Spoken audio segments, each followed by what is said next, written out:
What do you understand by hookup culture? So open the ground. Well, so I'll say it's engaging in sexual activities. Sexual-esque. Yes, sexual.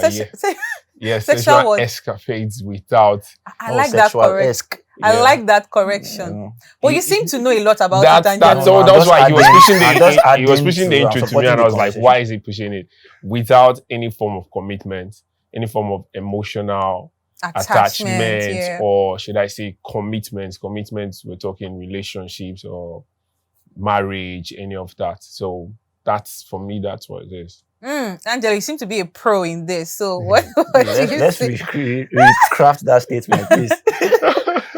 Okay. No, it's basically the same thing. I was just making a funny joke. But yes, basically, I think hookup culture is it describes all the activities that go around.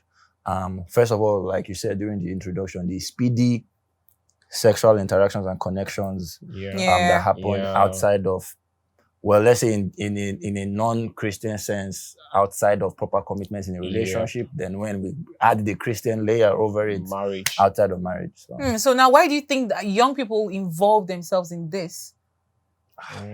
That one entered, Abby. Yeah, is there things that young people don't? I see.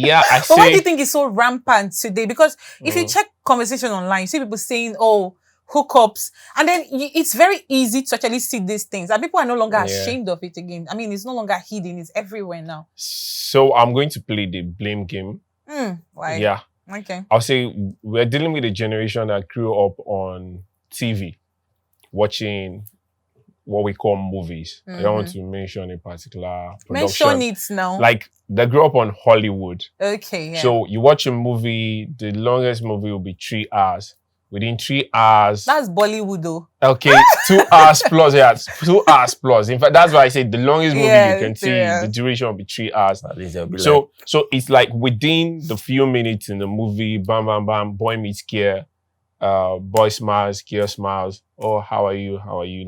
Next scene, they open the door into the room, and then the next thing is in the morning. Passionate stuff. Yeah, passionate, and it's in the morning. So we see this back to back, back to back, back to back. When you grow up, it programs you.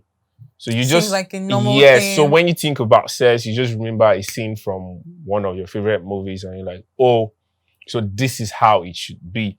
And then now people grow up and not being used to, because we're Africans, right?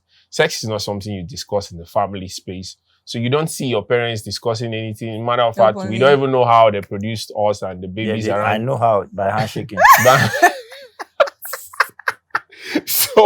So we only understand sex in the context of what we've seen from these movies.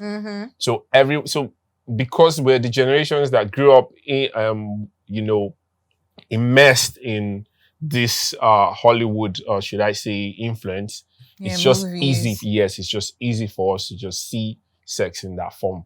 I'm not saying that's the only reason, but I'll tell you that's, for me, I feel like that's the number one. Let's talk about emotional detachment, especially with hookups like this. A lot of people say, oh, we just do it. We're not, friends with benefit. Nothing is involved. Just, have sex and go. Do you think that's possible in this age and time? Even as much as people say, do you think it's something that can happen? Yeah, it's possible, because now so? Sex is now just part of the recreational activities now. Yeah, sex is just one of those. Why do you say like that? It's just like chess, play Monopoly, or just have sex. That's what it is now. And I was having a conversation with some friends, and I told them it's crazy how sex produces humans, right? And it's now been one of the most trivialized things. And it produced me. That's how serious it is.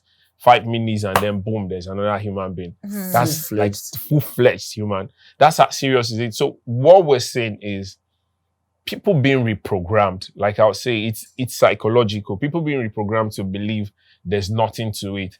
And eventually we're seeing the consequences, right? We're seeing things happen over time. We're seeing those emotional, mental breakdown. But of course because you can't trace it. So the person will say, no, it's not as a result of this. But as believers, we know that there's something inside you, which is the soul, that's crying out. There's this pull happening inside. So because they've told you, no, don't look this way.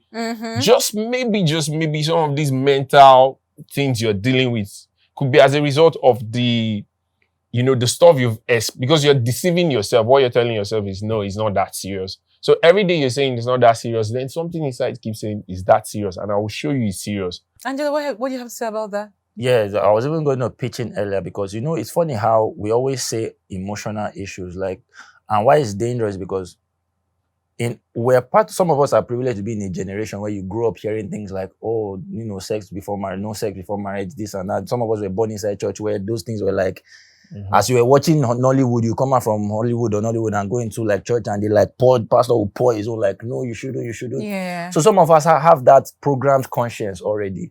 But now you're speaking to a generation that probably don't even understand what you mean by sex outside marriage is a problem. Sin, yeah. Because they've never heard that narrative before. It's supposed to be friendly sport. So now what's happening is that you're experiencing trauma and pain from something you didn't even expect. You don't even know where to look. Yes. Because you don't even know that this can create that kind of problem in the first place. I like that. It's enticing. So because like I said, and I remember somebody was teaching one time and it was just a random conversation, but it was a teaching on evangelism. And the first thing he said was, when your guys are going to evangelize, try so hard to remember that sin is very sweet.